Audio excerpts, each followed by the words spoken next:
சின்ன சேலம் போற வண்டி அதுல ஏறி போகலாமா சேலம் நாடிக்கட்டுமா தஞ்சாவூர் மேலம். ஹாய் சினிஃபில்ஸ் மதகச்ச ராஜா ஸோ பார்த்தாச்சு.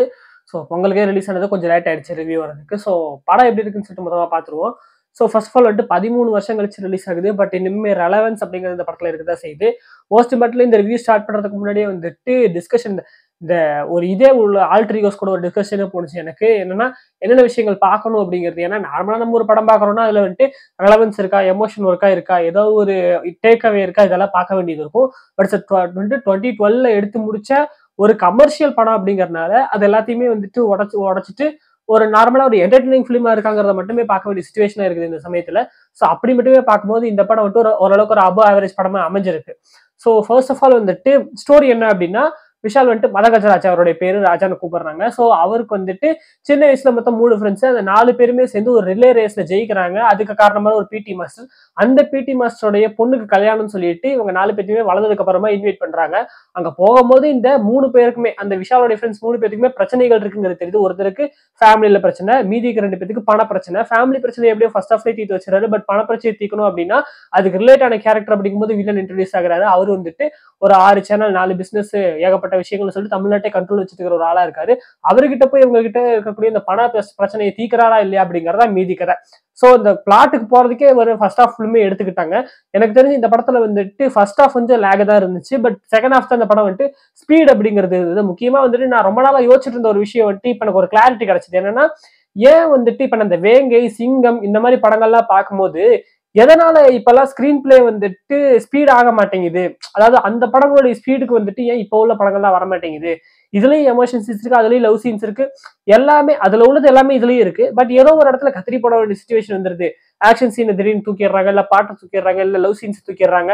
எப்படி வந்துட்டு ஒரு 10 வருஷத்துக்கு முன்னாடி வந்துட்டு எல்லாத்தையுமே கரெக்டா ஒரு 3 மணி நேரத்துக்கு கூட ஃபிட்டிங் பண்ண தெரிஞ்ச டேரக்டர்ஸ்க்கு அப்போ உள்ள டேரக்டர்ஸ்லாம் அப்படி பண்ண அதே டேரக்டர்ஸாலேயே கூட இப்போ வந்துட்டு அதை ஃபிட்டிங் பண்ண முடியறது இல்லை அப்படிங்கிற ஒரு கேள்வி இருந்துட்டே இருந்தது. பட் இப்போதான் அதுக்கான ஒரு ஆன்சர் கிடைச்சது. என்ன மேட்டர்னா, ஆக்ஷன் சீக்வன்ஸ் அண்ட் இந்த ஹீரோ வில்லன் கேட்டன் மூவ்ஸ் எல்லாத்தையுமே ஸ்பீட் கட் அப்படிங்கறது ஒரு விஷயத்த பண்ணிருக்காங்க. இந்த படத்தை பார்க்கும்போது தெரிஞ்சுது செம்ம ஸ்பீடா அந்த ஆக்ஷன் சீக்வன்ஸுங்கிறது போகுது. இப்பெல்லாம் பேக்ரவுண்ட் மியூசிக்கை போட்டு இது பண்ணி அதை ஒரு பில்டப்ல கொண்டு போய் ஸ்லோ மோஷன் பண்ணி அதை வந்துட்டு டைம் இது பண்ணிடுறாங்க. இப்ப லோகேஷ் மாதிரி டேரக்டர்ஸ், நெல்சன் மாதிரி டேரக்டர்ஸ் எல்லாம் வந்துட்டு full and full genre film பண்றாங்க. அவங்களுக்கு அது பிரச்சனை கிடையாது. அவங்க அப்படி பண்ணாலும் அது எந்த ஒரு வகையிலயும் அவங்களுக்கு மற்ற சீன்ஸை பாதிக்காது. பட் கமர்ஷியல் படம் பண்ணும்போது சில டேரக்டர்ஸ் வந்துட்டு கமர்ஷியல் படமா ஒரு எல்லா ஆடியன்ஸுக்கு ஏற்ற மாதிரி லவ் சீன் வைக்கிறேன், எமோஷன் சீன் வைக்கிறேன், கருத்து சொல்றேன், எல்லாமே இந்த படத்துல இருக்கு அப்படிங்கும்போது என்ன ஆயிடுது அப்படின்னா, இந்த ஆக்ஷன் சீக்வன்ஸ் எல்லாமே ஸ்பீட் இல்லாததுனாலயே வந்துட்டு அந்த மற்ற சீன்ஸ் மேல வந்துட்டு சில இதாயிருது. ஸோ அதுதான் பிரச்சனையா இருக்கு. பட் இந்த படத்தை பார்த்ததுக்கு அப்புறமா வந்துட்டு இதுதான் இந்த டிஃபரன்ஸா அப்படிங்கிறது ஒரு கிளாரிட்டிங்கிறது இருந்தது. ஃபர்ஸ்ட் அதை சொல்லிடலாம் அப்படின்னு சொல்லிட்டு நினைச்சேன். படம் எப்படி இருக்கு அப்படின்னு கேட்டா கொஞ்சம் மிக்சடா தான் இருக்கு. காமெடி எல்லாமே சூப்பரா இருந்துச்சு. சில இடங்கள் வந்துட்டு ஒர்க் ஆகல, சில இடங்கள் பயங்கரமா ஒர்க் ஆயிடுச்சு. ஏன்னா இந்த படத்துல எல்லா காமெடியுமே வந்துட்டு ஒண்ணு குபீர் சிரிப்பு, இல்லைன்னா சைலண்ட், ஒரு ஆக்வர்ட் சைலன்ஸ்ங்கிற மாதிரி இருந்துச்சு. எனக்கு தியேட்டரே பயங்கரமா சிரிச்சுது. பட் எனக்கு அப்படி இருந்துச்சு. சில இடங்கள் நான் மாமியார் மகன் சொல்லிட்டு சந்தானம் அவங்களுடைய காமெடி எல்லாமே சூப்பரா ஒர்க் ஆயிருந்துச்சு.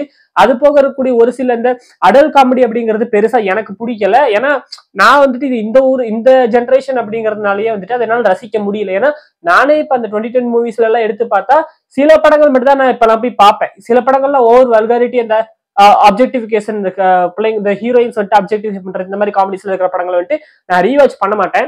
பேசிக்கா அதான் மேட்டர். சில படங்கள் மட்டும்தான், அதாவது ஆல் டைம் பார்க்கலாம்ப்பா, இந்த தில்லு, தூளு, கில்லி, சிங்கம் இந்த மாதிரி சில படங்கள் தான் நான் திரும்பி பார்ப்பேன். பட் இந்த மாதிரி அப்ஜெக்டிஃபிகேஷன் படங்களை திரும்பி பார்க்க மாட்டேன். அப்படிப்பட்ட ஒரு கேரக்டர் தான். ஸோ அந்த வகையில அந்த சீன்ஸ் அந்த காமெடி எல்லாமே எனக்கு பெருசா ஒர்க் ஆகல. அது எனக்கு பிடிக்கவும் இல்லை. சரி அதை அப்படியே விட்டுருவோம். மற்றபடி இந்த லவ் போர்ஷன்ஸ் எல்லாமே வந்துட்டு ஓரளவுக்கு நல்லா பண்ணியிருந்தாங்க. பட் அதுலயுமே என்னன்னா, அது ப்ராப்பர் லவ்வா இல்லாம வந்துட்டு இந்த தீராத விளையாட்டு பிள்ளை மாதிரி 3 ஹீரோயின் வந்துட்டு பாக்குறாரு அப்படிங்கிற மாதிரி கடைசியில சதா அவங்கள கூட்டிட்டு வந்து அங்க ஒரு சாங் வச்சு அது ஒரு மாதிரி மிக்சடா போனுச்சு. அதெல்லாம் கொஞ்சம் தப்பா தான் பிடிக்கல எனக்கு. பட் மற்றபடி ஸ்டோரி பிளாட், அதுக்குள்ள நடந்த ஆக்ஷன் சீக்வன்ஸ் எல்லாமே சூப்பரா இருந்துச்சு. அண்ட் அந்த கேப்டன் மோஸ்ட் கேம்ல வந்துட்டு ஒரு சாதாரண ஆளு எப்படி அவ்வளவு பெரிய ஆளை வந்துட்டு எதிர்க்கிறான் அப்படிங்கிறதுக்கான சில ரைட்டிங்கும் சூப்பரா இருந்துச்சு. காலங்களமா சொல்லிட்டு இருக்கிற விஷயம் தான். ஒரே ஒரு சின்ன பிளாட் தான். அதை கொஞ்சோண்டு மத்தனா கதையை அங்கேயே முடிஞ்சிடும். 52 லட்சத்தை திருப்பி கூடுறாங்க போது சரிப்பா தம்பி 52 லட்சம் தானே கொடுத்துட்றேன் அப்படின்னு சொன்னா அங்கேயே படம் முடிஞ்சிருச்சு. வில்லன் ஈகோ வந்துட்டு அங்க சிகராகறனால தான் எங்களோட படமே நடக்குது அப்படிங்கிறது அந்த காலத்துல இருந்து நடக்கக்கூடிய ஒரு பாயிண்ட் தான் டைரக்டர்ஸ் வந்துட்டு பிளாட் பாயிண்டாக சொன்னாங்க. அந்த வகையில சுந்தர் சியுமே இந்த படத்துல அதே பிளாட் பாயிண்ட் தான் யூஸ் பண்ணிருக்காங்க. சிஸ்டர்ஸ் வச்சுட்டு வர்றது, ஸோ அந்த சீக்வன்ஸ் எல்லாமே சூப்பரா இருந்தாலும் கூட சில இடங்கள்ல விஷாலோட கேரக்டர் என்ன மாதிரி இருக்கு அப்படிங்கிறதுக்கு சரியான இது இல்லை. ஏன்னா ஹீரோயினை பிரிஞ்சுட்டேன்னு சொல்லிட்டு எமோஷனலாவும் இருக்காரு, அதே சமயத்துல வரலட்சுமியும் பாக்குறாரு, அதே சமயம் சதாவும் பாக்குறாரு. இது என்னடா இது அப்படிங்கிற மாதிரி இருந்துச்சு. ஸோ ஹீரோ டெஃபனிஷன் அப்படிங்கிறது சரியா இல்லை. ஆக்சுவலா ஆம்பளை படம் பார்க்கும்போது இட்ஸ் மச் பெட்டர் தென்னு சொல்லுவேன். மதகஜராஜா விட எனக்கு ஆம்பளை ரொம்ப சூப்பரா வச்சிருக்கும். ஏன்னா அதுல வந்துட்டு இந்த எமோஷன் அண்ட் நான் முன்னாடியே சொன்ன மாதிரி நான் எதெல்லாம் கட் பண்ணி வச்சேன், அந்த கருத்து, அதாவது இந்த டேக்அவே, அதுக்கப்புறம் எமோஷன், அதுக்கப்புறம் கேரக்டர் டெவலப்மெண்ட், இது மூணுமே ஆம்பளை படத்துல சூப்பரா அமைஞ்சிருக்கும். அதுவுமே சுந்தர் சி விஷால் காம்போ, சந்தானம் இருப்பாரு. சோ அதுல சூப்பரா அமைஞ்சிருக்கும். அதுல பாத்தீங்கன்னா டேக்அவேன்னு பார்த்தா ஆதி நான் சொன்ன மாதிரி யார் என்ன சொன்னாலும் யார் என்ன செஞ்சாலும் சொந்த பந்தமே கூட வருங்கிறதா டேக்அவே. எமோஷன் வேல்யூஸ் அங்க ஒர்க் ஆயிடும். அண்ட் கேரக்டர் டெவலப்மெண்ட்டுமே அவன் ஸ்டார்டிங்ல ஒரு மாதிரி இருப்பா. ஸோ அந்த ஒவ்வொரு கேரக்டருமே வந்துட்டு வில்லன் கேரக்டர், அவங்க இவங்க ரமேஷ்னுடைய கேரக்டர் எல்லாமே கேரக்டர் டெவலப்மெண்ட் இருக்கும். பட் இது மூணுமே இந்த படத்துல இல்லை. ஸோ இது இட்ஸ் ஃபன் வாட்ச், வெறுமனே சும்மா பார்க்கலாம், அவ்வளோதான், ஒரு ஒன் டைம் வாட்சபிள், அவ்வளோதான். ஸோ அவ்வளோதான் மேட்டர் இந்த படத்துல. ஸோ அதை தாண்டி வந்துட்டு பெருசா புதுசா, அதாவது அந்த இப்போ வந்துட்டு நம்ம சும்மா ஒரு இமேஜினேஷன் நம்ம இதை அப்பவே பாக்குறோம்னு வச்சுக்கோமே, 2012 இந்த படம் நம்ம பார்த்திருக்கோம் அப்படின்னா அந்த சமயத்துல வந்த படங்களோட இதை கம்பேர் பண்ணோம்னா ரொம்ப ரொம்ப ரொம்பவே மோசமான படம் தான். பட் இது வருஷம் கழிச்சு வருது அப்படிங்கும் போது கமர்ஷியல் என்டர்டெயின்மென்ட் அப்படிங்கறது வந்துட்டு இப்ப இல்லங்கும் போது, ஸோ இந்த படம் வந்துட்டு ஓரளவுக்கு ஒரு 3 மணி நேரம் ஸ்பீடா போயிருச்சு, ஒரு ஜாலியா உட்காந்து சிரிச்சு அந்த மாதிரி ஒரு இதுல இருந்துச்சு. அது ஓகே. மற்றபடி அடல் காமெடி எல்லாம் எனக்கு பிடிக்கிற சத்தியமா. ஸோ அதை தண்ணி வந்துட்டு குழந்தைங்களை கூட்டு போக வேணாம் மறுபடியும் நான் சொல்லுவேன். ஸோ ஓரளவுக்கு ஒரு ஒன் டைம் வாட்சபிள், ஃப்ரெண்ட்ஸோட போறீங்கன்னா ஜாலியாக என்ஜாய் பண்ணுவீங்க. ஸோ அவ்வளோதான், ஒரு டைம் பார்க்கலாம், அவ்வளோதான் இந்த படம். ஸோ மியூசிக் விஜய் ஆண்டனி வந்துட்டு நல்லாவே பண்ணியிருந்தாரு. முக்கியமாக சாங்ஸ்ல வந்துட்டு அந்த தும்பைக்கு தும்பான்னு சொல்லிட்டு கிளைமேக்ஸ்ல வந்து அந்த சாங்கோட டியூன் ரொம்ப சூப்பரா இருந்துச்சு. அண்ட் ஆப்வியஸா வந்துட்டு லவ் அந்த இந்த விஷால் பாடின அந்த பாட்டுமே நல்லா இருந்துச்சு. அப்புறம் சிக்கு புக்கு எல்லாமே சூப்பரா இருந்துச்சு. ரொம்ப இது ஹீரோ இன்ட்ரோ சாங் அப்படிங்கிறது இருக்கும்னு நினைச்சேன், அதெல்லாம் இல்லை. ஸோ பேசிக்கா வந்துட்டு பண்ணியிருந்தாரு விஜய் ஆண்டனி. மியூசிக் வந்துட்டு சூப்பரா பண்ணியிருந்தாரு. தீம் மியூசிக், அந்த மியூசிக் வந்துட்டு சூப்பரா இருந்துச்சு. அது ஒரு மாதிரி எலிவேட் பண்ணுச்சு. ஸோ மற்றபடி தியேட்டரிக்கல் எக்ஸ்பீரியன்ஸான்னு கேட்டீங்கன்னா, நீங்க போறதா இருந்தீங்கன்னா முன்னாடியே செக் பண்ணிட்டு தியேட்டர்ல கூட்டம் இருக்கான்னு பார்த்துட்டு போங்க. நீங்க கூட்டத்தோட பாத்தீங்கன்னா ஓரளவுக்கு ஒரு படம் வந்துட்டு ஒர்க் ஆயிடும். கூட்டம் இல்லாம தனியா போய் உட்காந்தீங்க அப்படின்னா என்னடா இதுங்கிற ஒரு ஃபீல் கொடுக்கும்.